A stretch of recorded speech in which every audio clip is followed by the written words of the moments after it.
You may be wondering what I'm doing. Well, I had a very bad headache last night, so my sleep was pretty broken and I had puffy eyes, so I had a nap in the afternoon. I looked worse than I did when I hadn't slept.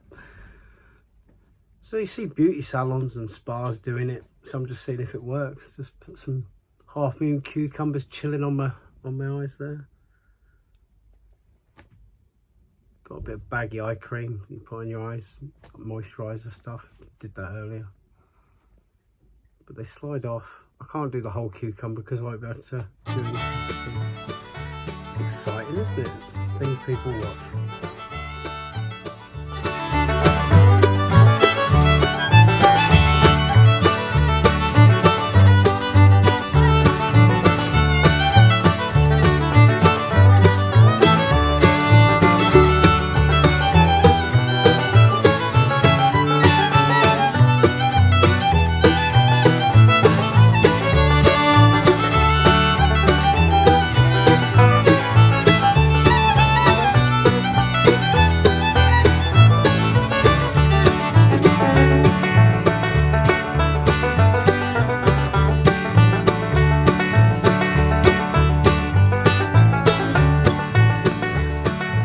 Decides to drink continuously. So yeah, trying it.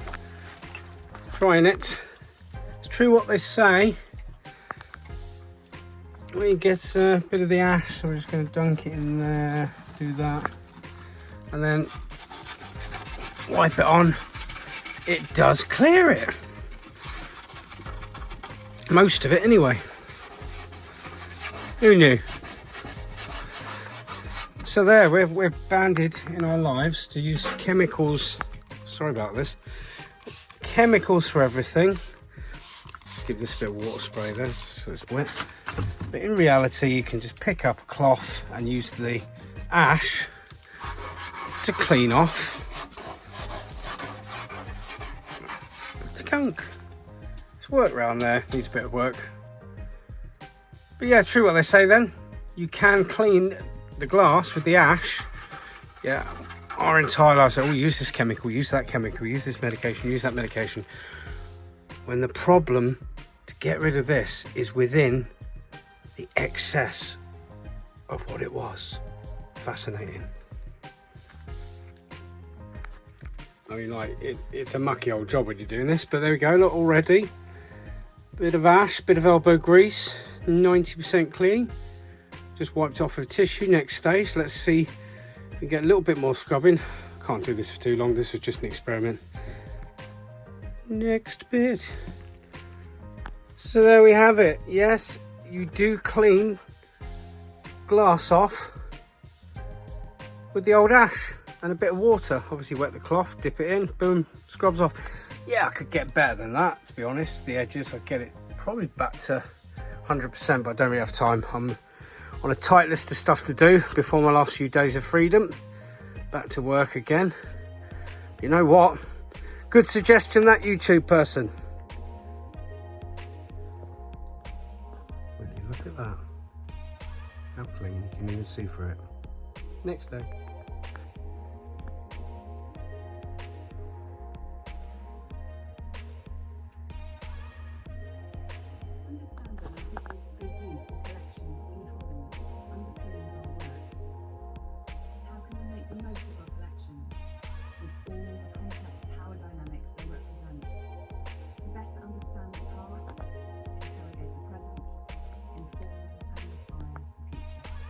A few days ago, an Australian and an American young couple said, "Oh, you got border collies, lovely." I said, "Oh, you should be on a farm. There's no life for a dog in this." I'm like, not every border collie in the country can be on a farm. There's not enough farms for one, and he needs to be off the lead, running around. I mean, that would be irresponsible dog ownership. He bites people. So no, he couldn't. I said, "Oh, he's so active, he needs to be running around." This is all the little bugger does. He's nearly 9, he's old, look. He sleeps a lot. He's just a chilled dog, gets excited and lively when we're out for his walk, and he's quite happy. He's got a very happy little life. So why do people offer these opinions? Really annoying. I'm trying to keep quiet because, like, don't wake him up. You know? Just working on my Emmeline Pankhurst documentary.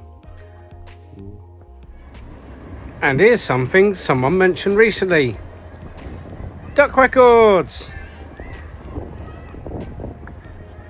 Yep, this literally is just round the corner, just on the edge of the marina entrance, so just a few minutes from me.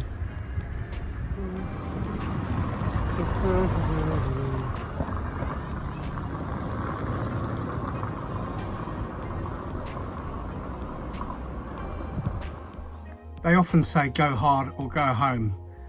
I went hard today. Oh yeah.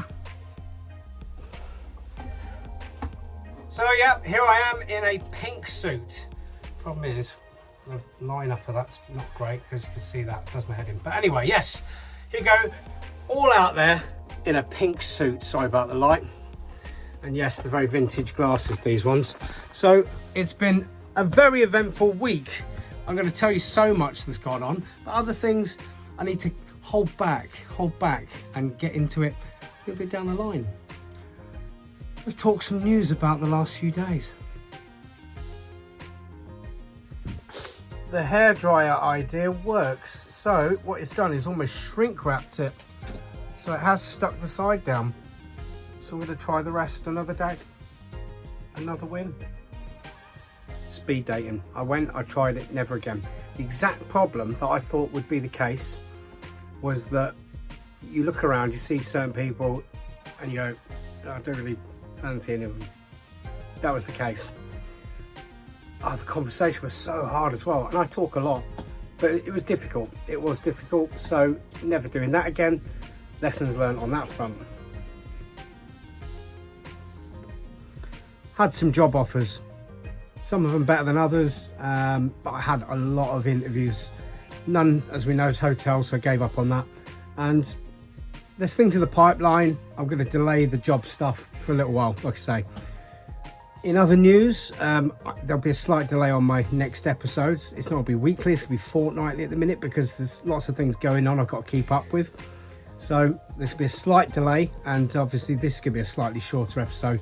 Just I've got quite a lot to get done in a very short space of time, and hopefully I'll have a bit more to say as time goes on. The back of the boat ripped out, it's still as it was, so we haven't really got anything done on that because I've had a restful week, to be honest, knowing that I'm sort of going back into a full-time routine stuff very immediately. So it's one of those things. Lots going on. In other news, dog's fine. So far, like a third month in nearly of his eye, but it's pretty much healed up. Still a little bit of eyelid out, but doesn't seem to be any problems. So that's going well so far. What else was I going to say? Yes, documentary stuff. For me, it's the long main aim of everything and just going on with that. Obviously, again, the subscriptions, it goes up and then it just disappears over a week. So not sure what's going on with it. You kind of get to a certain level of subscribers and they vanish. Like within a day or two, your video coming out. It's very weird, so I don't understand that one. But yeah, I'm not really increasing large numbers at all. My last vlog episode didn't get that many views compared to most of the previous ones, which was sad. So one of those, I'm gonna have to reassess my overall aspects. But I'm going big on the documentaries because it's kind of like what I wanted to do anyway. I said that at the start in these videos. So I've got some in the pipeline, just so you know. I've actually spoken to the Emmeline Pankhurst Centre here in Manchester, which is actually her old home converted. So it's where she actually lived. And they're quite happy for me, I think it was May and June, to go in. They'll open up 2 hours, let me film, which is great. I'll get to do a lot of stuff in there and feature that one. I've got the pie and mash shop feature, the history of the pie and mash with the lacquer sauce, you know, parsley sauce. Tried to speak to a venue about that, didn't hear from them, and then all of a sudden I put out a post on a Facebook group. Funnily enough, I look really fat when I sit this angle. Basically had a lot of suggestions, things that so I'm going to talk to a few of them. I've had one of them contact me saying, oh yeah, I've also had somebody ask me, can I do a documentary on a late Victorian relative of theirs that may have actually been one of the first people to combine fish with chips. Very interesting. So I've got a whole history they've sent me over. Just start doing bits on that as well. What else is going on? Yeah, so it's not really a lot, really. It's just bits and pieces. Just thought I'd keep people in the loop because people ask, so what are you doing? So it's one of those. I'm going to get out of this suit, take the dog for a walk as it's getting on sort of 5-6 o'clock now. Get my life organised and try to do some stuff. So yes, this is a short episode. But do drop onto the Fish and Chips or the Afternoon Tea documentary if you haven't. Drop it a like. I've hit nearly 1,000 views on the Fish and Chip one, which is great. The Afternoon Tea ones fell behind, 700 odd. But it's had a bit of a resurge this past week, people looking. So help a guy out, help him get some views, get some likes on the videos, because that's what it's all about. Otherwise, I never grow. Lots of work goes into it and I remain at a level. So I'm just trying to push things a bit more. I'm hoping the weather got quite good today. It's got a bit crappy in the afternoon. If the weather continues to be dry, I'm going to try and get some stuff done in here.